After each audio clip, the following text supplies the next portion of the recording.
खायचं आर्या? काय खायचं? शिरा? सांग सांग, शिरा सांग. तू काय करते ते ते काढ तोंडात. सांग. असं असं प्यायचं ना मग. आर्याला ना भूक लागलेली आहे, तर सुरुवातीला ना प्रीमिक्स मी बनवून घेतलं सकाळी उठून आणि लगेच आता शिरा करते, म्हणजे तिचा नाश्ता होऊन जाईल ना. आरू, शिऱ्याची नाश्ता करायचा ना, आता आपण शिरा करूया. आता हा शिरा मी आधी करून घेतला होता आणि नंतर आपल्याला दाखवत आहे, परंतु मी व्हिडिओमध्ये तसं शेअर करणारच आहे की हे प्रीमिक्स कसं केलेलं आहे आणि त्यापासूनची ती पेस्ट पण कशी करायची.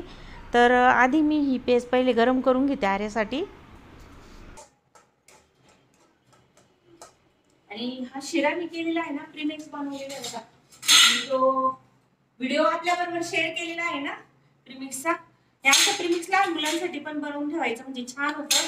अगदी पौष्टिक असं असतं, घरगुती, अगदी सातूचं पीठ सारखं. जर तुम्ही याच्यात ना हरभऱ्याच्या डाळ्या ज्या आहेत ना त्या दळून जर टाकल्या ना तर खूप छान होतं हे प्रीमिक्स. फक्त बाळंतिणीला आपण देत नाही ना, तर मग त्याच्यामुळे त्याच्यात फक्त डाळ्या नाही टाकायच्या, बाकी सगळे ड्रायफ्रुट्स, नंतर जे मी आता गव्हाचं पीठ दळून आणलं होतं ते, आणि असा हा मस्त थोडंसं असा शिरा बनवायचा किंवा पेस्ट बनवायची बाळांसाठी.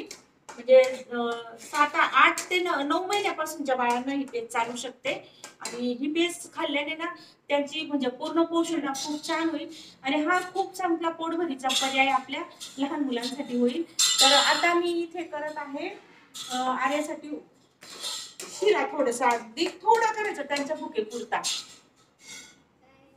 आज आता उठलाय तर त्याला नाश्ता करायचा, तर पोहे पण झालेले आहेत बरं का आपले. बघ, पोहे केले तुझ्यासाठी. पोहे खायचे का? हा, भारी ना, खायचे ना. बरं, मग तू ब्रश कर जा, नाश्ता तयार आहे, ब्रश कर. मी आता पहिले ना आग लावून देते जेवायला. असं नाही, असं म्हणजे मुलांसाठी ना मी असं काहीतरी बनवून ठेवत असते. म्हणजे माझे स्वतःचेही मुलं लहान होते तेव्हाही आणि आता नातू झालेले आहेत तेव्हाही, तसंच बाळंतिणीला काय काय द्यायचं तेही मी आपल्याबरोबर शेअर केलेलं आहे. तर सरलास किचनवर बऱ्यापैकी माझे व्हिडिओ आहेत, तर त्यावर जाऊन तुम्ही नक्की बघा आणि असं पौष्टिक आपल्या मुलांना नक्की करत जावा. एकदाच करायचंय आणि महिनाभर अगदी पुरेल असं आहे. तर आता आर्याला जेवण देणार. आर्या कुठे गेली? हॉलमध्ये. आर्या हॉलमध्ये खेळत होती, मग दीदीने तिला जेवू घातलं. म्हणजे मग हॉलमध्ये कसं ती बसून थोडंसं मन मोकळं याच्याने तिला आवडतं हॉलमध्ये खायला. आज बघा सिरियली सगळ्यांचं ना, आज बघा सिरियली सगळ्यांचं जेवण चालू आहे, नाश्ता चालू आहे. आता हा गबरूचा नाश्ता, गबरूचा नाश्ता नाही, जेवण कसं होतं 2च वेळेस खातो. गबरू, ए गबरू, तर ह्या पोळ्या अशा मोठी घ्यायची मी आणि दही खाते, दही आणि पोळी खातो दिवसा. आणि रात्री दही, हे दोनच असं म्हणजे ताक वगैरे असं. ये गबरू, तुझे मग जेवण चाललं. हा बघा कसा आला बघा. हा गबरू, हा बघा गबरू आलाय. गबरू नाश्ता करायचा, हे घे गबरू. 10:30 वाजले का गबरूला जेवायला लागतं आणि गबरू बघा किचनमध्ये येऊन उभा राहिला आहे ना. अद्वैत बघा कसा खोड्या करतोय, एक एक त्याच्या पुढे जातो, तो खेळतो, मग तो त्याच्या मागे मागेच पळतो. हे बघा, आता तो जिकडे जाईल ना तिकडे तो जाणार आहे.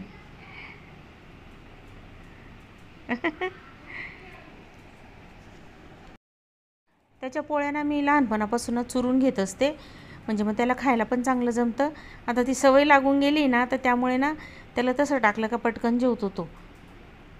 आता इथे दही पण कालवून झालं आणि मिक्स केल्यानंतर आता त्याला जेवायला देते.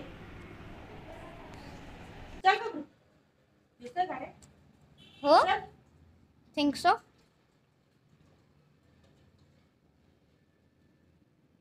घे घे गबरू, घे बेटा, घे.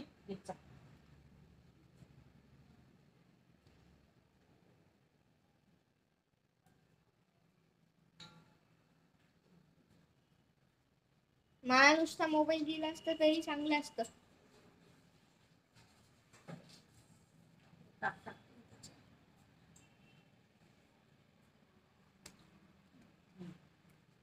झालं, घे खा खा खा.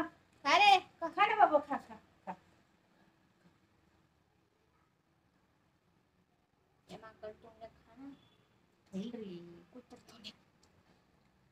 मला टाकली जास्त आवडतो. हो.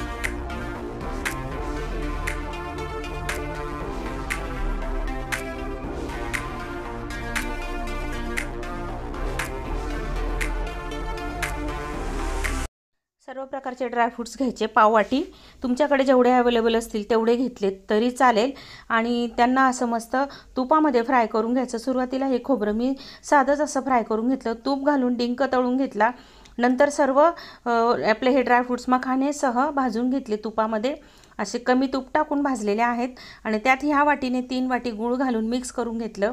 मिक्सरला छान असं बारीक दळून घेतलं। बारीक दळून घेतल्यानंतर हे काय होतं, पचायला सोपं जातं मुलांना। आणि आता यामध्ये घातली आहे कणिक, ह्या वाटीने 2 वाट्या आणि चांगली अशी तुपामध्ये भाजून घेतली 4-5 चमचे तूप घालून। आणि ही कणिक जी आहे ना, हे गहू बनवलेले आहेत, म्हणजे ओले करून बांधून आणि गिरणीतून दळून आणले, पिठाच्या चाळणीने चाळून ते पीठ तयार केलं आणि त्या पिठाची ही पेज आपल्याला करायची आहे। इथे मी 2 चमचे तूप आणि 2 चमचे आपली ही पेस्ट पावडर घातलेली आहे। 1.5 ग्लास पाण्यामध्ये मस्त पेस्ट तयार करून घेतली मी। पेस्ट तयार करून घेतल्यानंतर आता हे उरलेलं जे आपलं आहे ना प्रीमिक्स, ते मी आता बरणीत भरून घेते।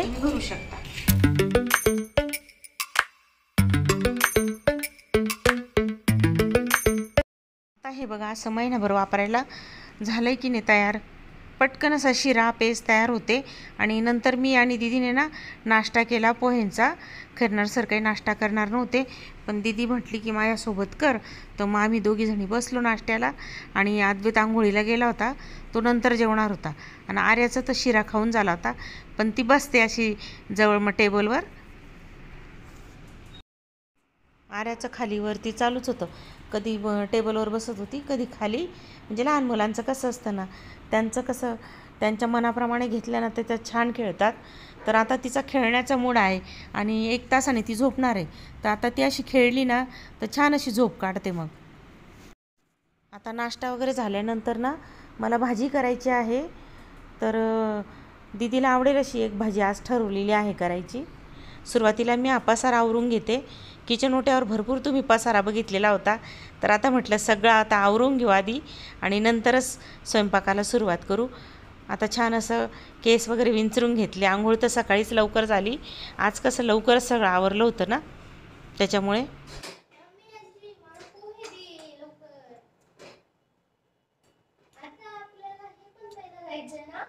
उसाचा रस, ओके जाऊया।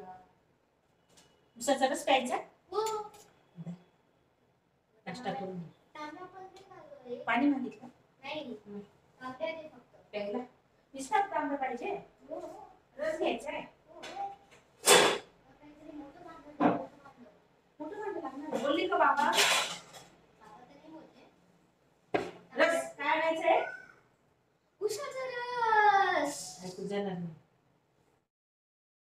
सकाळपासून सगळी गडबड होती आणि पसाराही भरपूर किचन ओट्यावर झाला होता।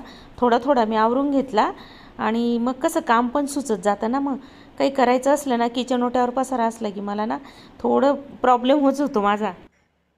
सकाळी खूप गडबड असल्यामुळे ना आपल्याशी जास्त बोलता नाही आलं, तर मग आता मिसेस नाशिककरचा आपल्या सगळ्यांना नमस्कार आणि गुड मॉर्निंग। आता सुरुवात झालेली आपल्या ब्लॉग, तर आपला अर्ध्याच्या वर झालेला आहे, नंतर मी तुम्हाला गुड मॉर्निंग म्हणते, कारण ना वेळ अजिबात नाही, म्हणजे लहान मुलं असली ना वेळ कुठे जातो अजिबात कळत नाही। आणि आता मी करणार आहे गिलक्याची भाजी, तर तिघांचा सगळ्यांचा आता नाश्ता पण झालेला आहे, त्यांना सर नाश्ता नाही करणार आहेत, मी मात्र दीदी बरोबर आज नाश्ता करून घेतलेला आहे मस्त अगदी। कसं छान वाटतं असं कोणी सोबत असलं तर, खाऊन घेतं मनुष्य। आणि आता आर्याचं पण झालं, आदूचंही झालेलं आहे आणि आता भाजी करते। भाजी केल्यानंतर मग बाकीचं दुसरं मग करणार आहे। पण आज मी प्रीमिक्स जे केलेले ना, तुम्हाला कसं वाटलं मला कमेंट बॉक्स मध्ये नक्की कळवा। आणि असं प्रीमिक्स तुम्ही पण आपल्या मुलांसाठी करून ठेवा, तुमची मुलं लहान असो वा मोठे असो। मुलगा हा 10वी 12वी पर्यंत गेला तरी आईला तो आयुष्यभर लहानच असतं, पण तरी पण लहानच असतात मुलं। तर हे असं प्रीमिक्स करून ठेवलं ना, पटकन शिरा करून देता येतो, किंवा तुम्ही गुळ न घालता जरी करून ठेवलं तर उपीट करता येतं, म्हणजे उपमा करता येतो आणि खूप छान लागतं आणि सगळं पौष्टिक जातं ना मुलांना। तर काही भाज्या घाला, जर तुम्ही पिका म्हणजे विदाऊट शुगर, म्हणजे गोड नसेल करत, मी तर गुळच घातलेला आहे, गोड नसाल कराल तर घालू शकता तुम्ही, सगळ्या भाज्या घालू शकतात। आणि ड्रायफ्रूट तर सगळे दळलेले आहेतच त्याच्यात, त्याच्यामुळे तो एकदम छान लागतील त्या उपम्याला। तर असा पौष्टिक उपमा आपल्या मुलांसाठी नक्की करा, असा शिरा, आणि करून ठेवा हे प्रीमिक्स। आता प्रीमिक्स मी भरून इथे ठेवून दिलेलं होतं, तर हे बघा असं करून ठेवलं. आता हे लहान मुलांना ना महिनाभर सहज जाईल. अगदी 1 ते 1.5 चमचा घ्यायचं, 1.5-2 चमचे समजा एखाद्या लहान मुलगा दुसराही असला घरात ना तर तोही 2-3 चमचे खातोच की हो सोबत. तर कदाचित त्याचं पण करायचं त्याला जर लगेच खायचं असेल तर. पण हे ना ताजं ताजं लहान जर बाळ असेल ना तुमचं तर ताजं ताजं करा, म्हणजे करून ठेवू नका. थोडस असं सैलसर करायचं आणि पटकन असं कोमट असताना खाऊ घालायचं बाळाला आपल्या, आणि ते छान खातं आणि मस्त असं निवांत झोपतं बाळ. तर आता माझ्या गप्पा आपल्याबरोबर झालेल्या आहे, मस्त आंघोळ बिंघोळ सगळं झालेलं आहे. आता ही एवढी एक भाजी करते आणि पोळ्या करते आणि मग नंतर दुपारी 1-1:30 ला आम्ही जेवण करू. तर आता पहिले भाजी करायला घेते.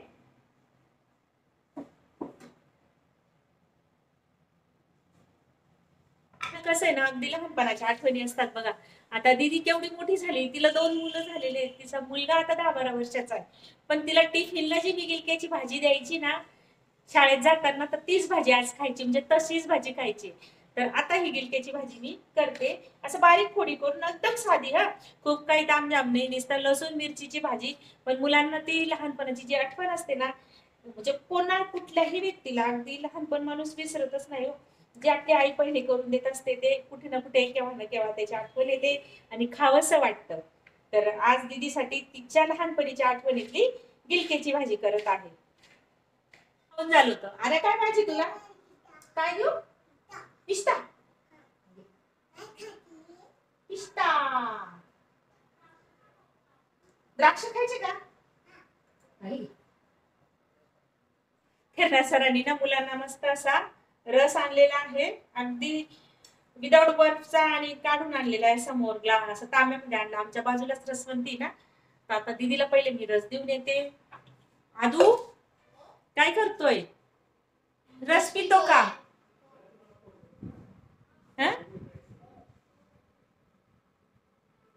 दाखव रस. मस्त आहे ना, घट्ट. हे घ्या, हे घ्या, आर्याला द्या. अरे माझी चिमू रस पिणार बाबू. खाल्लं का तोंडातलं खाल्लं तोंडात आहे, खाऊ दे, पिऊ दे. पिल, तिला आवडतो रस. काय ग? मस्त मस्त आहे. आवडला कसं आवडला. ऍक्शन का?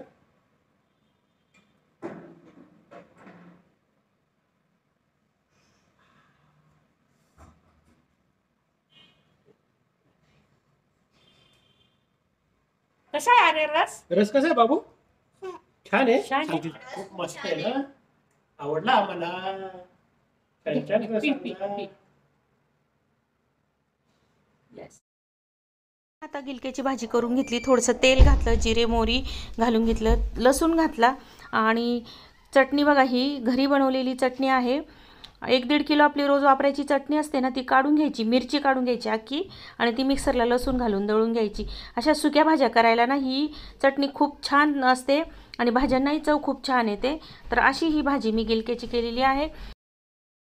अगदी सुकी भाजी करायची होती ना, त्यामुळे थोडंसं मीठ हळद घातली आणि मिक्स करून आणि मंद आचेवर झाकून 5 मिनिटात भाजी अगदी तयार होते. गिलक्याची भाजी तर सगळेच करत असतील, परंतु मी अशा पद्धतीने करत होती सुरुवातीला, म्हणजे मुलं लहान होते त्यावेळेस डब्याला द्यायला, तर त्यांना ती अजूनही आठवते आणि अशी करतच असतो आपण. पण आज तिला हीच खायची होती म्हणून ही भाजी केलेली आहे. आणि लगेच आर्याची खिचडी करायला घेतली. मी इथे 2 चमचे भोपळा चिरून घेतला, 2 चमचे तांदूळ घेतले आणि 2 चमचे मुगाची डाळ घेतली. म्हणजे दुपारच्या वेळी 1.5 ते 2 वर्षापर्यंतच्या मुलांचं म्हणजे जेवण अगदी छान होतं एवढ्या प्रमाणामध्ये घेतलं तर, आणि बरोबर सफिशियंट असं भूक भागते दुपारची. आणि करताना ना तुपाची फोडणी द्यायची, जिरं मोहरी घालायचं, कढीपत्ता वगैरे घालून आणि कोथिंबीर पण घालायची, म्हणजे चव पण छान लागते आणि मुलं आवडीने खातात. तर आता हे डाळ तांदूळ मी धुवून घेते आणि लगेचच फोडणी देऊन घेतली. फोडणी दिल्यानंतर यामध्ये भोपळा घातला आणि 1.5 ग्लास पाणी घातलं, म्हणजे मऊसूद असं शिजून होतो आणि अगदी बरोबर डिशभर अशी खिचडी छान होते ही तयार.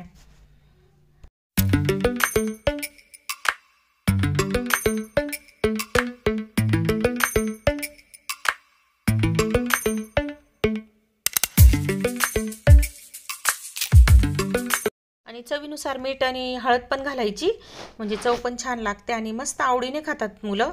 अगदी नक्की करा तुमचे जर ह्या वयाचे मुलं असतील तर. तर आता बघा आर्याचं बघू देणार त्यांना पण खिचडी. आर्याची ती खिचडी झालेली आहे, आमची भाजी पोळी पण झाली आणि सकाळपासूनचं मी आता जवळजवळ 12 पर्यंतचं रुटीन आपल्याबरोबर शेअर केलेलं आहे. आणि लहान मुलांची काळजी कशी घ्यायची आणि त्यांना जेवणाला काय काय द्यायचं, हा बघा कसा लाडात आलेला आहे बघा. तर ते सर्व मी आपल्याबरोबर शेअर केलेलं आहे. म्हणजे 1.5, 2 ते 3 वर्षापर्यंतच्या मुलाचा आहार इथे मी सर्व समाविष्ट केलेला आहे. आणि रात्रीच्या जेवणात काय द्यायचं ते मी दुसऱ्या व्हिडिओमध्ये दाखवणार आहे आपल्याला. तर आतापर्यंतचा हा व्हिडिओ मी आपल्याबरोबर शेअर केलेला आहे. तर तो कसा वाटला कमेंट बॉक्समध्ये नक्की कळवा. आणि लाईक करा, शेअर करा आणि नक्कीच सबस्क्राईब करा. चॅनलला नवीन असाल तर सबस्क्राईब करायला विसरू नका. Bye bye. See you.